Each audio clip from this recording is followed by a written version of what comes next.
أبدا لن نحيد، أبدا لن نحيد، أبدا لن نحيد عن خطى الإيمان. دربنا درب قويم، دربنا درب قويم بالهدى القرآني. أبدا لن نحيد، أبدا لن. الله الله الله الله الله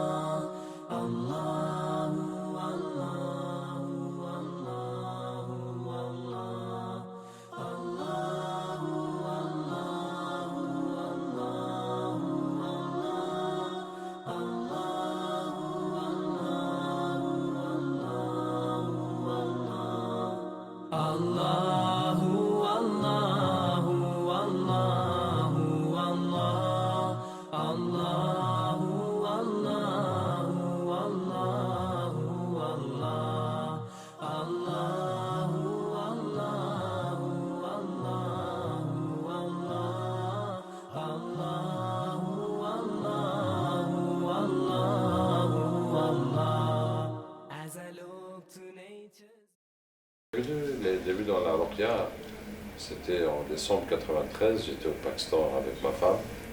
Elle a été frappée par un djinn, elle s'est mise à bouger dans tous les sens, à courir, s'enfuir dans la brousse. C'était ma première confrontation avec les djinns. Avant ça, j'entendais parler qu'à la sorcellerie, qu'à les djinns. Je me suis dit, tant qu'ils ne sont pas venus me chercher, moi aussi je ne vais pas aller me mêler de leurs affaires. Et voilà, ils sont mêlés de ma vie. Donc on a cherché le traitement pour ma femme. Bon, je l'ai pas, au Pakistan là-bas, on n'a pas trouvé que les poulets rouges et puis le nom de la mer et puis des choses comme ça. Et donc c'est avec des frères arabes qui étaient là-bas qu'on a su qu'il fallait lire dans l'eau pour lui donner à boire, à se laver. Donc finalement, quand on a fait ça, ça l'a soulagé. Puis de retour à Paris, elle avait encore des séquelles.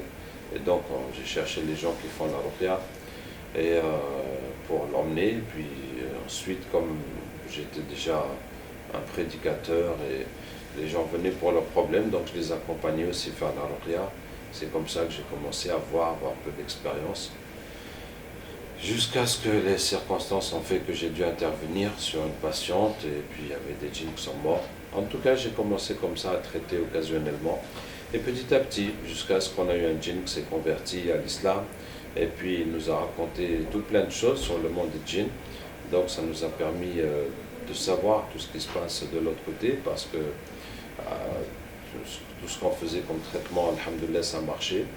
Alors j'ai appris beaucoup avec, il y avait un raqi particulièrement à Paris qui s'appelle Mbark Lamrani qui est très évolué dans sa méthode.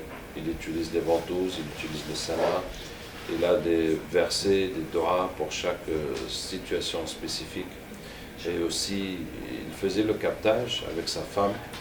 Bon, il ne nous a pas dit que c'était le captage, c'était des doigts, puis les djinns venaient. Et puis pour nous, ça avait l'air fantastique parce que les doigts marchaient à chaque fois, les djinns venaient à chaque fois, ils étaient enchaînés, etc. Bon, mais il ne nous a pas formés, en vérité, il n'a formé personne. Mais juste, j'ai constaté, j'ai pu poser des questions à l'occasion, et puis après, donc, on a développé toute cette méthode petit à petit.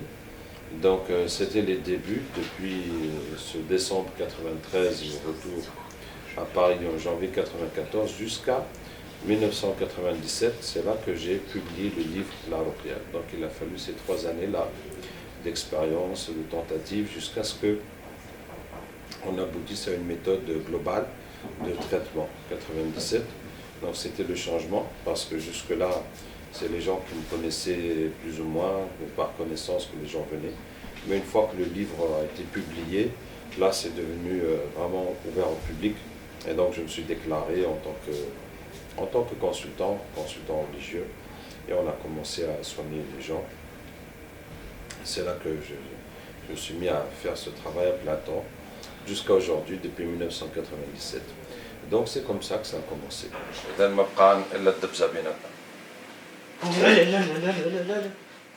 صافي نتكلم نحن جميعا. تريده أن يتزوج؟ أنت تريده أن يتزوج؟ أنا أريد أنت تمشي وتدخل الإسلام ولا ما تدخلش الإسلام، غير امشي سير حالك خليه. لما الإسلام؟ ما دور الإسلام في هذه الحياة؟ الله خلقنا جميل. نعبده. أعلم ذلك. إخلاص، الإسلام دين الله، أن تعبد الله. لا أريد أن أسلم. إذا أنت حر ولكن تمشي جهنم. هذه جهنم. كلام هذا يقول أننا سنذهب إلى جهنم، هذا كلام هذا. هذه جهنم التي كنتم توعدون يصلوها. هذه جهنم التي كنتم توعدون يصلونها يصلوها اليوم بما كنتم تكفرون. نعم. يصلوها اليوم بما كنتم تكفرون. نعم. هذه جهنم التي كنتم توعدون. أيوة. يصلوها اليوم بما كنتم تكفرون. نعم. هذه جهنم التي كنتم توعدون. يصلوها اليوم بما كنتم تكفرون. نعم. تمشي جهنم كتشوف. هذه جهنم التي كنتم توعدون. يصلوها اليوم بما كنتم تكفرون. هذه جهنم التي كنتم توعدون. يصلوها اليوم بما كنتم تكفرون. هذه جهنم التي كنتم توعدون. يصلوها اليوم بما كنتم تكفرون. هذه جهنم التي كنتم توعدون. يصلوها اليوم بما صافي صافي صافي صافي صافي صافي صافي أنا حييت صافي أنا نجلس معكم نتفاهم دابا صافي نتفاهموا بالعقل دابا نتفاهموا بالعقل والله نتفاهموا بالعقل دابا والله تنتفاهموا بالعقل صافي صافي صافي صافي إنما التي كنتم توعدون أنا قلتها لكم وأنا اللي وريتها لكم كاع أنتم عرفتوها أنا اللي وريتها لكم. هذه جهنم التي كنتم توعدون. اليوم بما كنتم صافي هذه جهنم صافي صافي لقد أسلمت والله العظيم أسلمت والله العظيم يا ابن حليمة والله أسلمت يا ابن حليمة والله أسلمت يا ابن حليمة والله أسلمت والله أسلمت أشهد أن لا إله إلا الله هذه جهنم التي كنتم توعدون. أشهد أن لا إله إلا الله وأشهد أن محمد رسول الله أشهد أن لا إله إلا الله وأشهد أن محمد رسول الله أشهد أن لا إله إلا الله أشهد أن لا إله إلا الله صافي ابن حليمة الموت أشهد أن لا إله إلا الله صافي أنا سيس رسول الله لا أشهد أن أشهد أن شاهد إدريس شاهد إدريس شاهد ارتحت بس شاهد وانت نفسك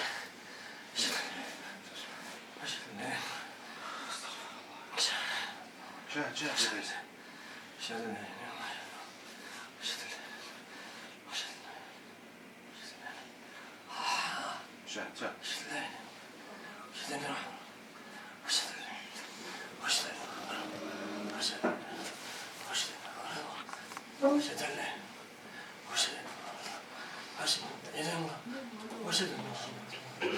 الله الله الله أشهد لا إله إلا الله أشهد أن لا إله إلا الله أشهد أن لا إله إلا الله أشهد أشهد أن لا أشهد أن لا إله إلا الله أشهد أن لا أشهد أن لا أشهد أن لا أشهد أن لا أشهد أن لا أشهد أن لا إله إلا الله. Effectivement, quand j'ai commencé à pratiquer la ruqya, à m'intéresser à la ruqya, j'ai lu tous les livres que j'ai pu trouver sur le sujet. Et je continue d'ailleurs, chaque fois que je trouve un nouveau livre, un autre livre sur le sujet, je ne manque pas de le lire. J'ai vu les gens qu'on connaît qui font la ruqya, en région parisienne, mais de tout ça, c'est vraiment avec Moubarak, qu'Allah le protège, que j'ai vu le plus de choses. Les ventouses, le sana, les versets, les doigts spécifiques pour chaque situation, et aussi le captage qu'il faisait avec sa femme, et aussi beaucoup de connaissances qu'il avait sur le monde des djinns. Donc tout ça a été très évolué par rapport au simple fait de lire jusqu'à ce que la personne parle et puis de taper. Bon, en tout cas par rapport à cette méthode basique, chez lui c'est très évolué. Et oui, et je continue à lire tout ce qui vient, comme par exemple les fatwas de l'Arabie Saoudite, des savants d'Arabie Saoudite, sur tous les sujets qui ont trait à la sorcellerie, au djinn. Récemment, enfin cette année, j'ai traduit un nouveau livre qui est le meilleur livre que j'ai vu sur la théorie, ça veut dire sur ce que dit la religion, sur ce que dit l'islam, de ce sujet des djinns, de la sorcellerie, de la ruqya. Ça s'appelle les hadiths des 6 sahih sur la ruqya et la sorcellerie et le mauvais œil. L'étude de leur chaîne, de leur authenticité, et puis de l'interprétation, tout ce que les savants ont dit sur tous ces hadiths. Donc c'est vraiment très très très riche. Tu l'as traduit? Oui, je l'ai traduit de l'arabe en français. Il est disponible sur le site, je ne compte plus l'imprimer parce que je constate que les livres ne se vendent plus facilement, donc je préfère mettre ça par internet et diffuser, donner ça à tout le monde. Celui qui veut télécharger. Comment il a commencé ce mouvement des campagnes, des voyages? Les campagnes, ça a commencé en 2005. En 2005, en fait, fin 2004, il y a un groupe de Nigériens, qui sont venus, bien avant ça, depuis 97, 98. Oui, depuis 98, j'ai commencé à vendre mes livres en Afrique. Donc pas que la ruqya, tous les livres en Afrique et dans la francophonie, en Afrique de l'Ouest. Et c'était surtout à travers les mouvements étudiants, parce qu'ils sont organisés dans chaque pays, puis ils sont liés. Donc il y a des pays où ça n'a pas marché, ça ne m'a pas donné suite, mais il y a des pays où j'ai continué à envoyer des livres. Et donc j'ai commencé à être connu là-bas. Et en 2004, il y a eu un groupe du Niger qui sont venus en France et j'ai passé quelques jours avec eux. Et effectivement, ils étaient tellement assoiffés d'apprendre ce que j'enseigne et d'appliquer tout ça. Et bien, je me suis dit, mais si c'est comme ça, je vais venir chez vous. Et donc, c'est comme ça qu'on a programmé la chose. Je suis allé chez eux. Et donc, 30 jours que j'ai fait au Niger, j'ai fait 14 conférences. Je suis passé 5 fois à la radio. J'ai formé une trentaine de personnes à la ruqya. On a fait aussi un stage de psychothérapie. On a formé 6 ou 7 personnes. J'ai rencontré des responsables associatifs de plein de choses pour leur donner des orientations. Et donc vraiment je me suis dit, ça c'est nettement mieux que ce que je fais à Paris. Et c'est comme ça qu'on a commencé les campagnes. Alors la différence aussi, c'est que quand on fait les campagnes de ruqya, on gagne de l'argent parce qu'on soigne les gens. Donc c'est pas la même chose que je gagne à Paris parce que c'est pas le même niveau de vie. Mais quand même, on gagne de quoi vivre et continuer. Donc c'est devenu illimité. Donc petit à petit, j'allais de plus en plus et puis la demande suivait. Et puis jusqu'à maintenant, la demande ne fait qu'augmenter. On a des listes d'attente de 2 ans, quasiment de tous les pays, alhamdoulilah, qui attendent qu'on aille faire campagne.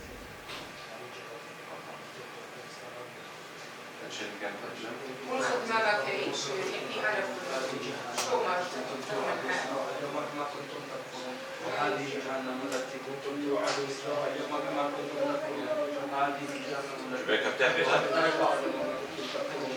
Niger, ils vont directement vers un centre ou c'était quand? Oui. Quand on était là-bas, en fait, quand on est parti, on était hébergé chez quelqu'un qui faisait déjà la ruqya. Donc on était chez lui, plus les gens que j'ai formés. Bon, après, les gens que j'ai formés, ils ont décidé de ne plus rester chez lui, ils sont allés faire leur propre centre. C'est comme ça qu'on a eu notre centre au Niger. Et puis, dans chaque pays où on était, parce que la même fois, j'ai passé 30 jours au Niger et 10 jours au Burkina. Donc, on a aussi formé des gens au Burkina. Ça a commencé là-bas, puis l'année suivante, on est parti en Côte d'Ivoire, en plus du Niger et du Burkina. Et puis on a commencé à faire tous les pays de la zone. D'accord. Et Qu'est-ce qui a fait que vraiment ça a commencé à se propager comme ça? Ce qui a fait que ça a commencé à se propager, en fait, en France, pendant 10 ans, j'avais formé une dizaine de personnes, donc de 97 jusqu'à 2005, 2006, mais là-bas, en un mois, j'ai formé 30 personnes, donc le choix était clair, hein, que là-bas, il y a plus de demandes, les gens sont plus prêts, ils ont plus de temps, hein, comme il y a plus de chômage, de misère là-bas, mais aussi les gens ont tellement souffert qu'ils sont prêts à affronter les sorciers, tout ça. Ce n'est pas comme ici, les gens ont peu de temps, sont peu disponibles et il n'y a pas beaucoup de gens qui sont prêts à faire ce travail de l'horaire. Donc il y a une demande très grande, donc voilà, c'est ce qui a fait la différence. Donc comme c'est comme ça, c'est là-bas que je vais passer le plus de mon temps à former les gens, faire des campagnes, enseigner, et puis là-bas, on passe facilement à la télévision, à la radio, on fait des grandes conférences, alhamdulillah. Surtout dans les pays musulmans, même quand les musulmans sont une minorité, ils gèrent leur religion eux-mêmes. Donc, à la différence des pays arabes, un peu aussi de la France, que l'islam n'a pas de lien avec la politique. Donc, on fait sa religion, les autorités ne se mêlent pas de ça, si ce n'est les savants, les autorités religieuses du pays qui te donnent le feu vert, c'est tout. Et tu vas faire ton programme religieux. Ouais, c'est ça qui a fait la différence. Et depuis le début là, des campagnes, comment ça s'est... Tu es en campagne constamment ou tu fais un moment d'arrêt? Comment ça se passe? Bon, au début, donc c'était la première fois en 2005, en janvier 2005. Après, je suis rentré chez moi, puis je suis reparti.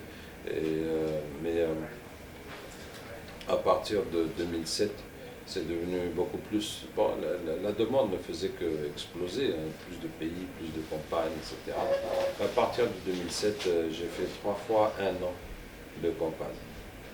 Mais bon, j'avais ma femme, et des fois les enfants venaient. On faisait comme ça de pays en pays, de ville en ville, pendant 1 an continué. Donc, 3 fois on a fait 1 an, puis chaque fois un break de quelques mois, et c'est reparti. Maintenant, la dernière chose qu'on a fait, c'est qu'on a décidé de passer les 2 mois de juillet-août en Tunisie. Bon, c'est là que je me suis installé finalement. Et puis donc 10 mois par an de campagne. Donc là, dernièrement, c'était quoi comme pays que vous avez fait? Alors, la dernière campagne qui a commencé en octobre, donc c'était Maroc, Turquie, Géorgie, Angleterre, Norvège, et voici Belgique. Donc, un autre groupe, je les ai envoyés en Suède.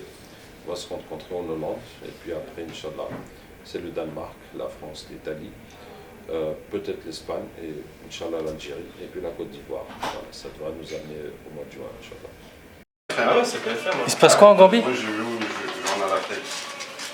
Tu vois, le président élu, là, Adama Barrow, Oui. il y a un de ses fils, il s'est fait bouffer par des chiens Waouh. en Gambie.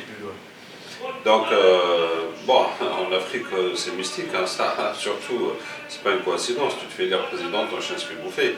Donc, soit c'est l'ex-président, comme il fait beaucoup de sorcellerie, Yahya Jammeh, la sorcellerie qu'il a fait sur Adama Barrow est retombée sur son fils parce qu'il n'a pas pu l'avoir, donc c'est normal.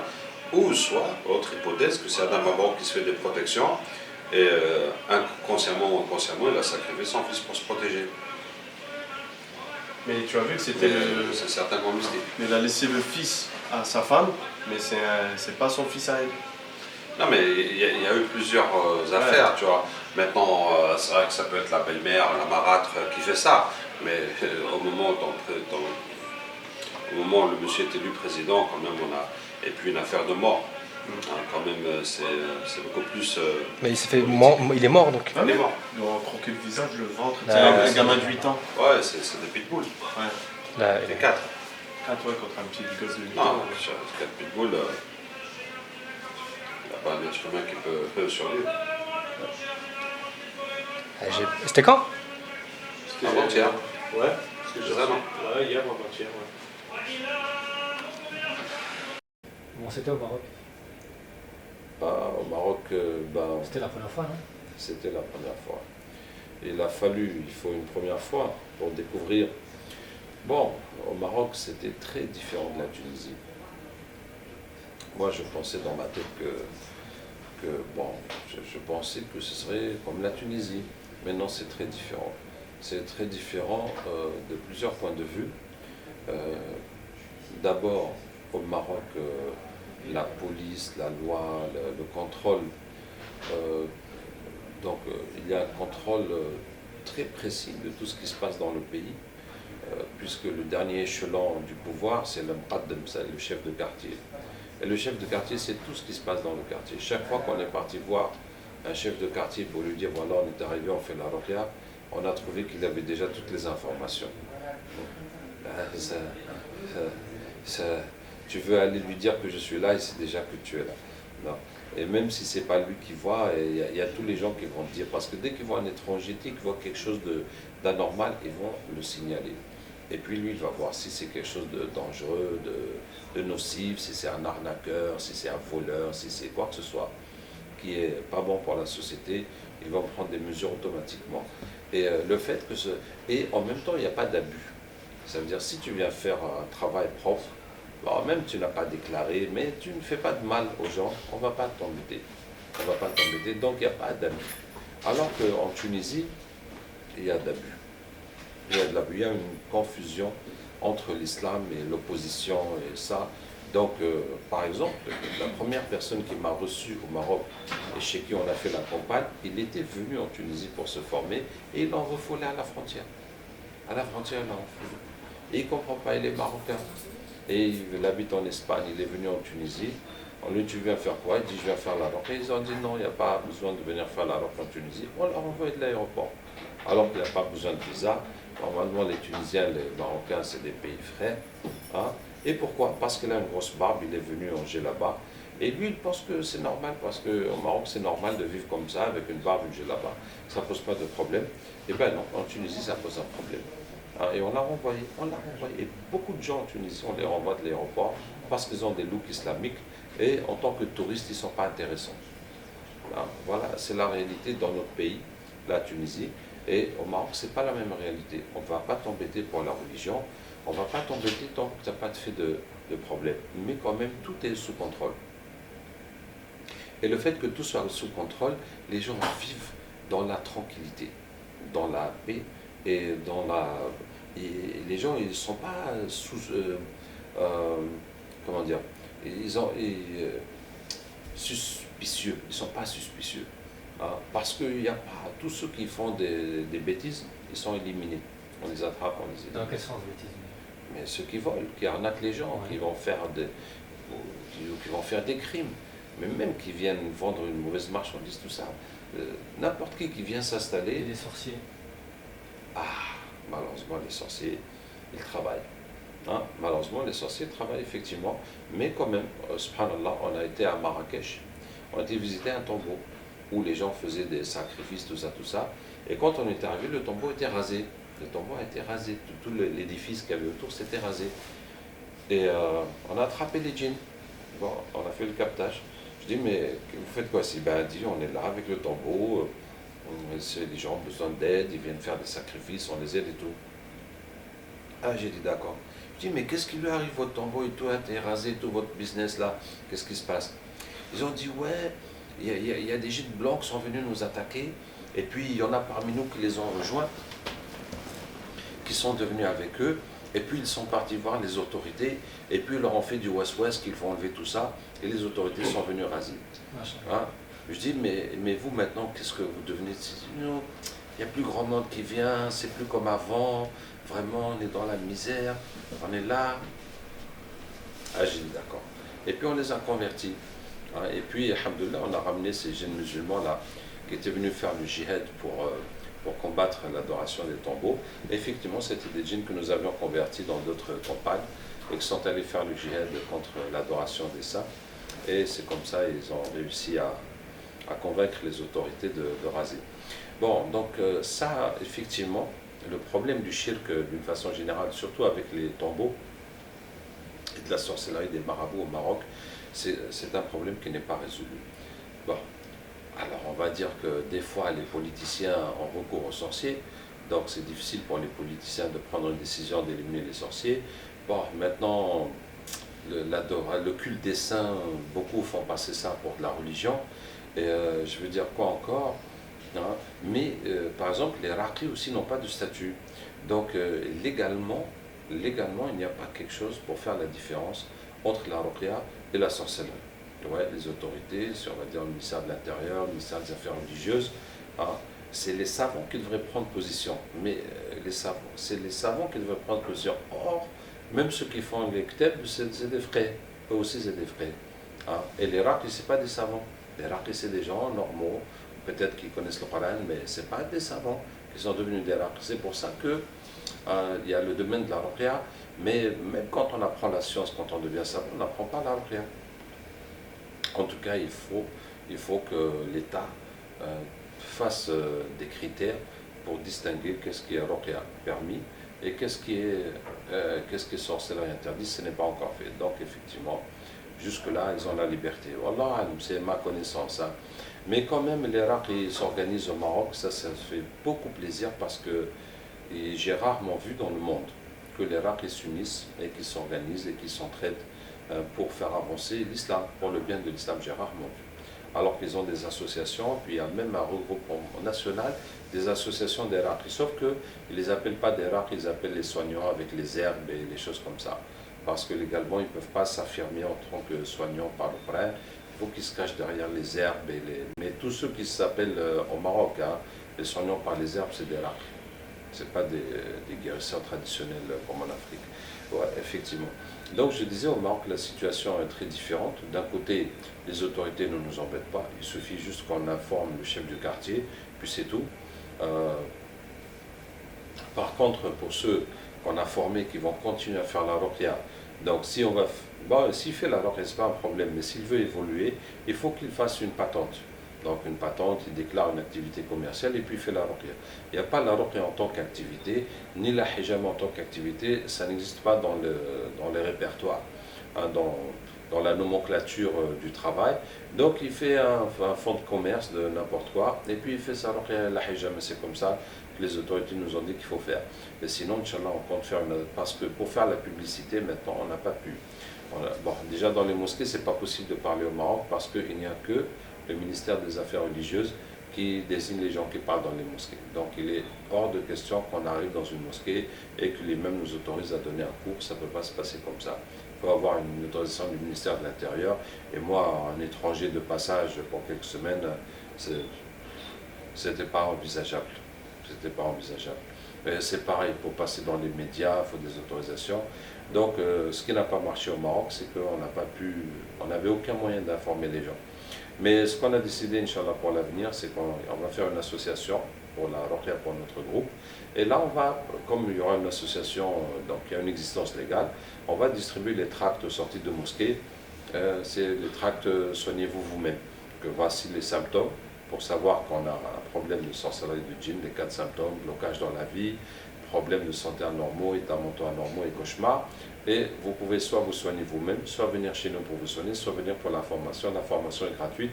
Donc on explique aux gens comment ils se soignent eux-mêmes. Donc c'est des petites brochures qui donnent un mode d'emploi que les gens peuvent utiliser. On a décidé de faire ainsi. Et il suffit de distribuer aux sorties de mosquées, c'est bon. Parce que, machallah, le Maroc, les mosquées se remplissent à chaque heure de prière. Beaucoup de magasins se ferment. En tout cas, ça, c'est vraiment beau. Au point que beaucoup de vendeurs ambulants, ils viennent vendre devant les mosquées aux heures de prière. Puisque c'est là que tout le monde... Et ça fait que, voilà, si tu as besoin de faire des courses, tu n'as qu'à aller prier à la mosquée. En sortant, tu vas trouver de quoi tu as besoin et puis tu n'as qu'à rentrer comme ça. Donc, il y avait cette différence... la différence aussi au Maroc, il n'y a pas d'appréhension sur la ruqya. Il n'y a pas, alors qu'en Tunisie, subhanallah, vraiment, la société tunisienne est assez bipolarisée. Ça veut dire qu'il y a des religieux qui sont durs, il y a des gens pas qui renient la religion, mais qui sont modernistes, qui ne veulent pas les croire, qui veulent vivre à l'occidental, etc. Donc il y a deux groupes comme ça assez antagonistes. Bien sûr, ceux qui sont durs religieux, ils condamnent les autres. Et les autres aussi, ils détestent les religieux. Alors qu'au Maroc, il n'y a pas cette tension, il n'y a pas cette différence aussi marquée. Hein. Les religieux durs, il n'y en a pas tellement. Et les gens qui sont comme ça, qui sont modernistes et contre la religion. Non, même ça se voit dans les partis politiques. Tu vois, il y a un parti politique qui est islamiste modéré et l'autre qui dit que mais on n'a pas besoin de dire qu'on est islamiste, on est tous musulmans. Donc pourquoi dire qu'on fait la politique qu'on est islamiste alors que déjà on est tous musulmans, donc ça c'est pas négociable. On est musulmans. Hein, donc il faut parler d'autre chose quand on parle de politique, il faut parler de choix économiques, etc. Donc voilà le débat, à quel niveau il se situe. Alors qu'à Hasra en Tunisie c'est beaucoup plus compliqué. Qu'Allah les protège, alhamdoulilah, grâce à tous ces dispositifs, le Maroc est relativement épargné du terrorisme, alors qu'en Tunisie, en Algérie, Libye, Égypte, partout, presque partout, il y en a. Vous avez fait combien de temps au Maroc? On a fait 40 jours. Combien de villes? Alors, au Maroc, on a fait Tmara, qui est à côté d'Orbat, et puis on a fait Tanja, et puis on a fait l'Araïch, et puis on a fait Casa, et puis on a fait Marrakech, et puis on a fait Knitra. Donc ça nous fait 6 villes. On aurait pu faire Teroudent, mais on n'avait plus le temps. C'est juste dans les derniers jours qu'un frère de Teroudent m'appelle pour dire que lui, il a un centre de Ruqya, il a eu mon livre, il fait ma méthode depuis des années. Je dis, ah, subhanallah. Bon. Et quelle ville tu as trouvé qui t'a marqué le plus? Ah, la ville qui m'a marqué le plus, en fait, c'est en fonction de l'accueil qu'on a. C'est en fonction de l'accueil. Parce que dans toutes ces villes, on a eu des gens pour nous accueillir, sauf à Casa. On n'a eu personne, on a dû louer une maison. Voilà. Mais dans tous les autres endroits, on était accueillis par des gens. Maintenant, les gens qui nous ont accueillis, ça dépend, puisque le seul mode de communication, c'est le bouche à oreille, le personnel. Ça dépend, les gens, ils ont combien de relations. Donc là où les gens ont beaucoup de relations, alhamdoulilah, il y a assez de monde. Là où les gens n'ont pas beaucoup de relations, ben, il n'y a pas eu beaucoup de monde. Donc là où c'était le plus marquant, c'était l'Araïch. L'Araïch, et le frère là-bas, bon, déjà lui il est commerçant, il connaît beaucoup dans la vie. Il a commencé depuis avant à pratiquer la ruqya et le captage. وننزل من القرآن ما هو شفاء ورحمة للمؤمنين ولا يزيد الظالمين إلا خسارا